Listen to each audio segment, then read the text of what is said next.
오늘 국민들이 가장 많이 본 연예 또 사회 뉴스는요. 이 방송인 겸 사업가인 정준하 씨 얘기입니다. 서울 강남의 30억대 아파트가 경매에 넘어갔다고 하는데요. 운영 중인 식당의 한 달 매출만 4억이라고 했었는데 집이 왜 경매에 넘어갔을까요? 만나보시죠. 매출이 많이 올랐네요. 많이 오르지, 우리. 와, 장사 잘 되네. 잘 되지. 90만 원? 아, 18만 원, 100만 원 100만 정도? 원 정도 괜찮은 시작 좋네요. 아니 이러려면 앞으로 방송하지 마시고 장사만 하세요. 근데 진짜 잘 되네요. 방송 정도는 안 해도 뭐 먹고 살 것 같아요. 뭐 이제 그런 건 있지, 뭐 이제 웬만한 방송 몇 개 하는 것보다 와. 장사 하나 하는 게 낫다 이런 생각 좀 하지. 평일은 한 뭐 1,000만 원 팔고 주말에는 뭐 주말엔? 한 1,500에서 2,000 제가 볼 때 한 4억 정도 나오는 것 같아요. 맞죠? 한 달 매출 4억이잖아요. 아이씨, 그러니까. 나 진짜 미치겠네, 진짜. 이게 4억만 나가면 되게 부자니까 설명해 줘야 아이씨. 돼요. 매출 4억은 맞죠? 동업을 하고 있고 동업이고. 모르게 그게 안 남어. 오늘 오랜만에 임주혜 변호사님 모셨습니다. 어서 오십시오. 네, 안녕하세요. 네. 변호사님, 남는 게 없다 뭐 해도 월 매출 4억 정도 되면 사업은 유지돼야 되는 그런 상황인데 왜 정준하 씨 집이 경매에 넘어가게 된 겁니까? 그렇습니다. 정준하 씨 굉장히 인기 있는 방송이기도 하지만요. 성공한 어떤 그런 사업가로도 이름이 나 있었습니다. 본인이 운영하는 그런 요식업 가게에 매출이 굉장히 잘 나오고 있다. 이런 부분들이 언론을 통해서 공개가 되기도 했는데 갑작스럽게 정준하 씨가 소유하고 있는 30억 원이 넘는 오랜 기간 보유하고 있던 아파트가 경매에 넘어갔다는 소식이 전해졌습니다. 사건의 내막을 좀 확인해 보니까요. 2018년도에 정준하 씨가 본인이 거래하고 있던 이 A 주류업체에 무이자로 2억 원을 빌렸습니다. 이때 2호점 등을 개업을 하면서 주류업체와 이제 올해 계약 기간을 가져오고 있기도 했고 통상적으로 주류업체가 이렇게 원래 본인에게 공급을 해주는 이런 가게에게 뭐 돈을 빌려주는 일도 있었다 이렇게 밝히기도 하는데 어쨌든 무이자로 매달 500만 원씩 갚는 조건으로 40개월 동안 상환하기로 하고 2억 원을 빌렸는데 그 이후에 코로나가 있었습니다. 2021년부터 2024년도까지는 코로나로 인해서 영업이 매우 어려웠고 이때 양 당사자 간의 합의에 따라서 이 500만 원씩을 갚는 것을 일시 유예받았다고 지금 정준하 씨는 주장을 하고 있었습니다. 네. 그리고 올해 다시 이제 경기도 좋아지고 이걸 충분히 갚을 수 있는 상황이 되니까 올해 6월에 이미 이 빌렸던 2억 원에 대한 원금을 모두 갚았다고 밝혔는데요. 하지만 이 아파트가 경매가 들어간 부분은요. 새로운 공정 증서가 나왔기 때문입니다.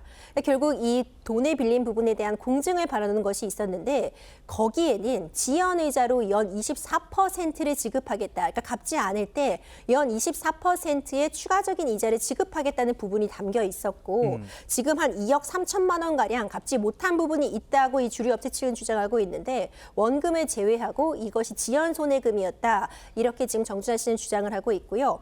이에 따라서 이 아파트에 대한 해당 경매가 진행이 됐지만 정준하 씨는 이 지연 손해금의 존재를 알았다면은 이런 계약을 하지도 않았을 것이고 돈을 빌리지도 않았을 것이다 주장을 하면서 이 지연 손해금이 너무나 과도하고 부당하기 때문에 이 부분에 대해서는 다퉈보기 위해서 경매에 대한 집행 정지도 신청하고 청구 이의에서도 제기했다고 밝혔습니다. 예, 우리 임 변호사님께서 쭉 이 사건 개요를 잘 설명해 주신 것 같아요. 그런데 제가 궁금한 건요, 변호사님. 지연 손해금이 24%, 거의 사채 수준인데 이거를 정준하 씨가 왜 몰랐을까요? 그렇죠. 저도 그 부분이 의아합니다. 지연 손해금으로서 이렇게 막대한 부분이 약정이 돼 있었다면 사실 이 업체를 통해 돈을 빌리지 않고 뭐 다른 금융권을 이용해 볼 수도 있었겠죠. 그런데 한 가지 더 주목할 부분은요. 이것이 공정증서를 통해서 작성이 되었다는 점입니다. 공정증서, 그건 어떤 겁니까? 우리가 흔히 공증받았다, 공증받았다 이렇게 얘기를 하는데 예. 금전 소비대차 계약 체결할 때요. 물론 계약서만 갖고 있어도 내가 누구에게 얼마를 빌렸고 언제까지 갚을 것이며 이때 이자는 얼마로 한다. 이런 부분을 계약서로 잘 작성해 놓으면 나중에 갚지 않아서 한쪽이 소송을 가려고 할 때 이 계약서가 가장 중요한 증거가 되고 이대로 효과를 인정받을 수 있지만 이렇게 금전 소비대차 계약을 체결하는 것에서 그치지 않고 우리가 흔히 얘기하는 그 공중사무실에 가서 공증을 받아 놓으면 정말로 이 계약서대로 양 당사자가 체결한 것이 맞다는 굉장히 강력한 증명력을 가지게 되고요.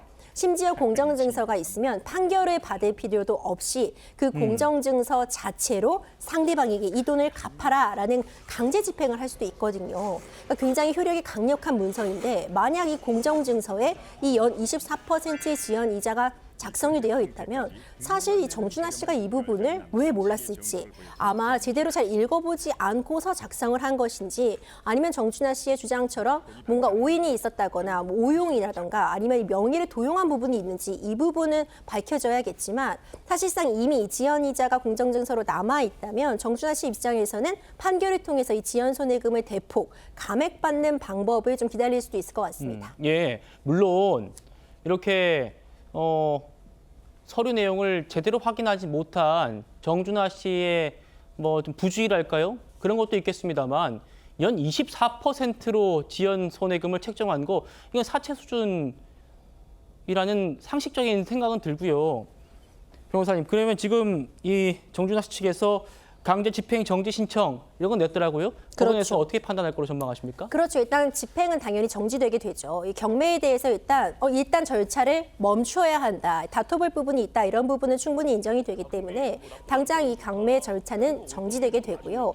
이에 따라서 결국 양 당사자의 합의에 따라서 그 전에 적정한 수준의 지연 손해금으로 합의를 할 것인가 아니면 정준하 씨가 이 부분이 너무나도 억울하다. 이 지연 손해금에 대해서는 전혀 한 푼도 낼 수 없다고 한다면 결국 이 집행 정지뿐만 아니라 소송 청구를 통해서 이 부분이 부당하다. 이 강제 공정 증서가 어떻게 작성된 것인지 경위를 파악해 보겠다. 소송으로 다툴 수밖에 없는 상황입니다. 알겠습니다.